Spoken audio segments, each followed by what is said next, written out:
નમસ્કાર, આર્ય વિચાર પાઠશાળા સુરતથી પિયુષ ધાનાણી ફરી એક વખત આપ સૌ સાથે વાત કરવાની ઈચ્છા થઈ છે. ત્યારે આજે હું મારી પ્રોડક્ટના સેલિંગ માટે સચિનની એક સોસાયટીમાં આવ્યો છું અને એ સોસાયટીની એક એવી શેરી છે કે જ્યાં થોડા મકાનોમાં જ લોકો રહે છે અને બાકીના મકાનો જે ખાલી પડ્યા છે એ ખાલી મકાનોમાં સોસાયટીના કે શેરીના લોકોએ બહુ સરસ કામ કર્યું છે કે નવરાત્રિની અંદર જે ગરબાઓ આપણે યુઝ કરીએ છીએ એક પ્રકારની માટલી, એ માટલીને પછી ઉપયોગ થયા બાદ એમણે આવી રીતે ખાલી મકાનોમાં એ બાંધી દીધી છે અને એના કારણે કેટલી બધી ચકલીઓ અહીંયા માળા બનાવે છે અને આ બહુ ખૂબ જ સારો પ્રયાસ છે. લગભગ કોઈ માટલી એવી નથી કે જેમાં માળો ન બનાવ્યો હોય અને ચકલીઓ ન આવી હોય.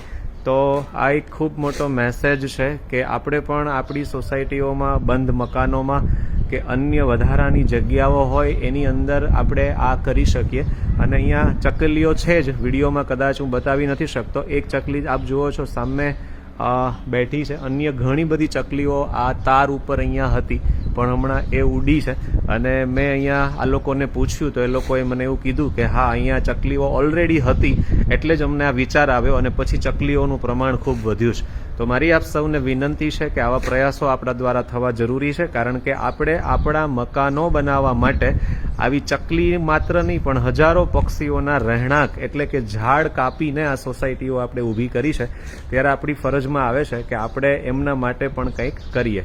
તો આ જેમણે પણ કર્યું છે એમને આપણે વંદન કરીએ, એમનો આપણે આભાર વ્યક્ત કરીએ. ખૂબ સારો વિચાર છે, ખૂબ સારો પ્રયાસ છે. આપણે આપણી સોસાયટીમાં આવું કરી શકીએ. ધન્યવાદ.